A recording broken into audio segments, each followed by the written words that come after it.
Selamat pagi, hari ini saya bersama Pak Polomunte SP.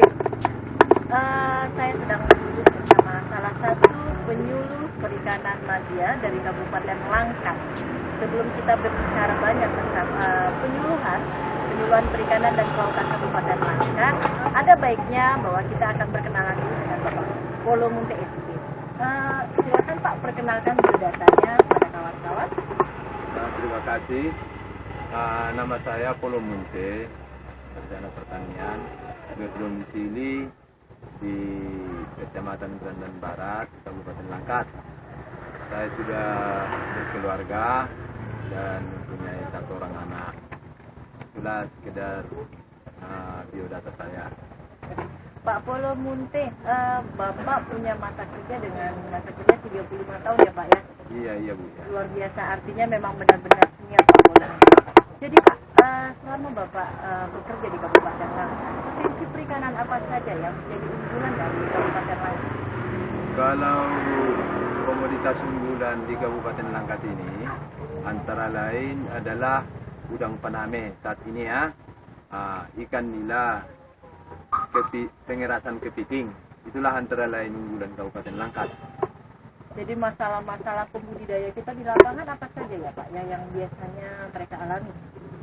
Jadi permasalahan-permasalahan yang dialami oleh pelaku utama ataupun pembudidaya, yang pertama sekali adalah lemahnya pengetahuan dan keterampilan tentang budidaya.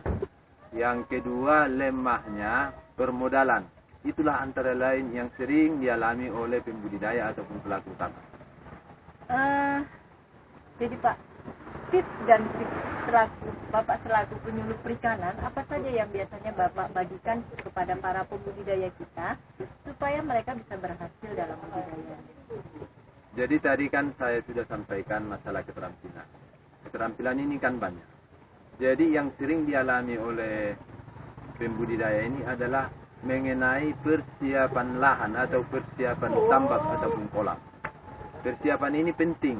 Artinya persiapan inilah nanti airnya yang akan kita gunakan selama lebih kurang 100 hari. Jadi kalau nggak betul-betul ada persiapan lahan ataupun persiapan air, ini sangat rentan terhadap berkembangnya nanti penyakit di dalam budidaya. Kemudian ada lagi satu poin penting ini yang biasanya saya dapat di lapangan. Para pembudidaya udang Pak, katanya sebelum mencapai size satu, biasanya mereka akan mengalami kegagalan dengan kematian udangnya. Bagaimana tanggapan Bapak tentang masalah ini? Jadi terima kasih Bu ya. Inilah memang menjadi dilema sekarang di tengah-tengah pembudidaya. Dan ini sudah banyak kita sarankan kepada pembudidaya, terutama kelompok. Tadi sudah saya utarakan mengenai persiapan daripada lahan atau persiapan air media pemeliharaan, itu yang paling utama. Kalau untuk mengobati penyakit ini akan sulit, tapi kalau kita mencegahnya, mudah-mudahan berhasil. Itulah saya utarakan kepada kelompok-kelompok pembudidaya ini. Kalau bisa persiapan itu dilaksanakan dengan betul-betul. Jadi artinya sebelum tambak ataupun kolam digunakan, itu harus dicuci dulu melalui air pasang. Air ini keluar masuk dilakukan 3-5 kali. Artinya supaya semua kotoran-kotoran ataupun penyakit bisa terbuang melalui air pasang. Jadi inilah yang kita lakukan. Setelah itu baru kita adakan pengapuran sesuai dengan dosis ataupun pH tanah yang dimiliki oleh pembudidaya itu. Setelah itu nanti airnya dimasukkan. Kalau untuk airnya ini yang sering saya sarankan adalah lebih kurang 1 meter. Kenapa? Karena ini berpengaruh terhadap suhu. Kalau nanti terlalu rendah, suhunya panas. Nanti pun kalau misalnya terlalu tinggi pun, itu bisa oksigennya berkurang atau minim.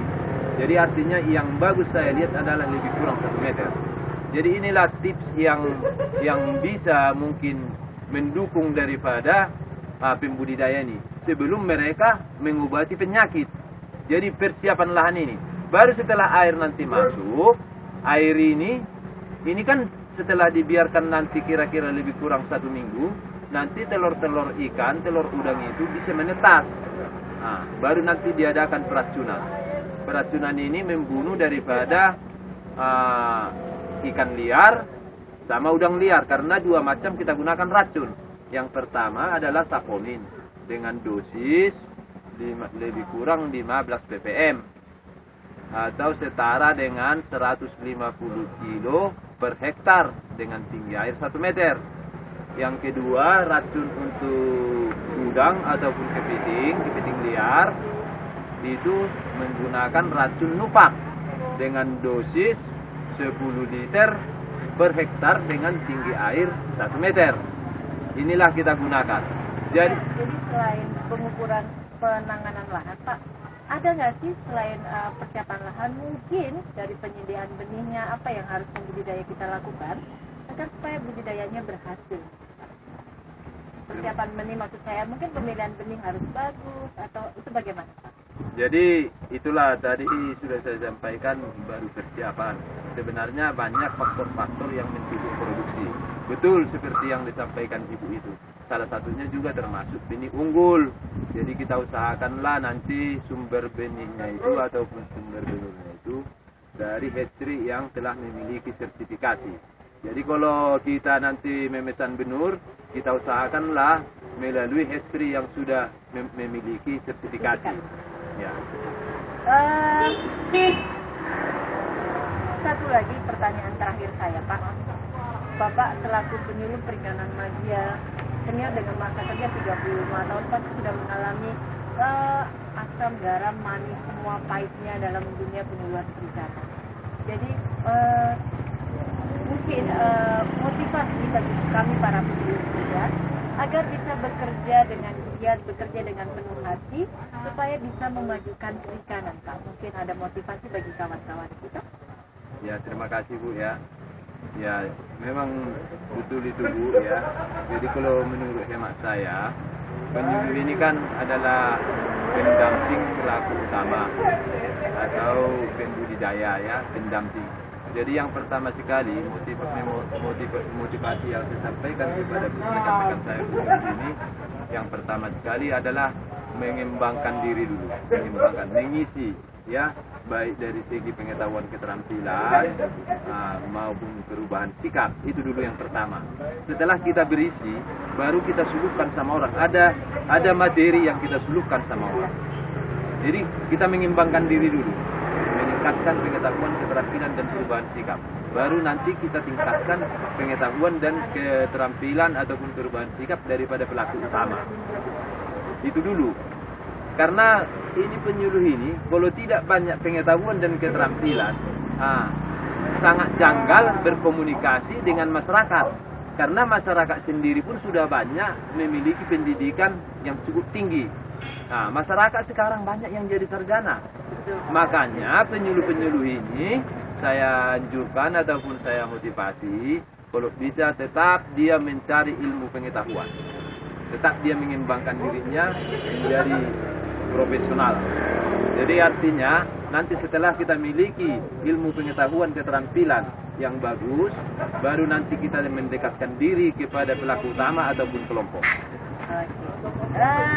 Dari beberapa bahasan tadi yang sudah kita bicara dengan Pak Kolomunte, dapat ditarik kesimpulan bahwa lebih baik pencegahan daripada pengobatan. Jadi untuk rekan-rekan penyuluh yang harus ditanamkan hari ini adalah tanamkan dengan para pembudidaya atau pelaku usaha kita, lakukan pencegahan sebelum sesuatu yang kita pelihara itu menjadi terkena penyakit.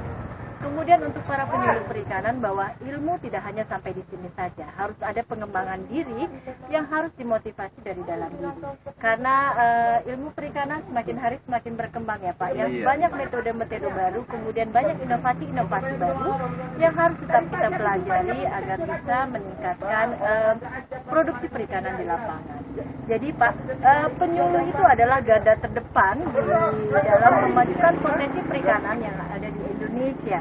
Penyuluh harus bisa meningkatkan SDM-nya supaya potensi perikanan di daerahnya juga semakin meningkat. Satu lagi untuk pesan para penyuluh bahwa bekerjalah dengan hati, karena dengan bekerja dengan hati maka tidak akan ada capek lagi ya Pak, karena penyuluh kerjanya ke lapangan panas-panasan. Tapi yakinlah, saat para pembudidaya kita berhasil akan ada kepuasan batin tersendiri.